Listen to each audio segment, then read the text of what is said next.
SMEL.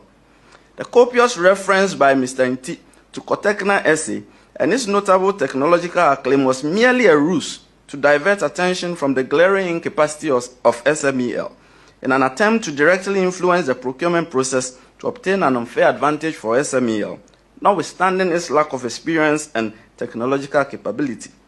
Indeed, GRA failed to submit any evidence of a partnership or investment agreement between SMEL and Cotecna SA. The request merely attached the profiles of the two entities and a letter of intent from Cotecna SA.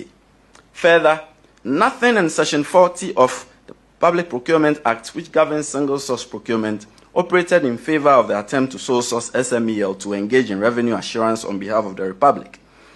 Therefore, it came as no surprise that by a letter dated 4 July 2017, PPA communicated its disapproval of the 16 June 2017 request by GRA.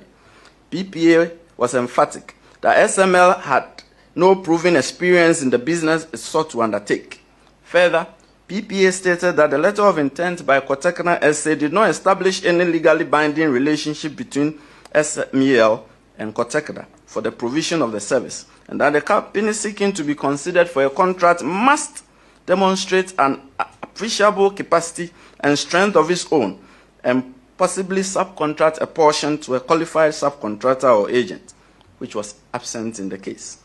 Second application by GRA to PPA. Then followed a second and stranger and more perplexing request by Mr. Nti, still as Acting Commissioner General of GR, to PPA by a letter dated 1 August 2017, by which GRA applied for approval to sole source SMEL, and this time with Ghana Link. Cotecna was still in the picture somewhere.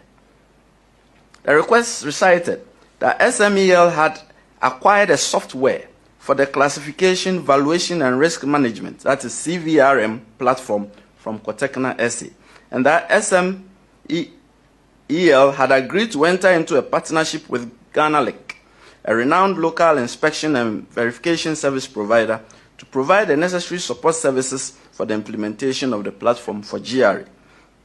The request further stated that in the partnership agreement, SMEL will provide a CVRM platform, while Ghana Link will provide external verification services using an appropriate platform, and that Ghana Link would also provide monitoring and supervision of customs valuation to ensure that the appropriate values were applied. The tone and tenor of the content of his own application should have portended pause and reflection on the part of Mr. Nti. In effect, he was stating that SMEL did not possess the requisite experience and track record, and no appreciable capacity and strength of his own. Yet, he was actively urging SMEL on PPA for approval merely 6 weeks after the PPA disapproval on the same ground. This was not reasonable persistence. It was a deliberate attempt to manipulate the procurement process, introduce a redundant private actor, and distort the facts and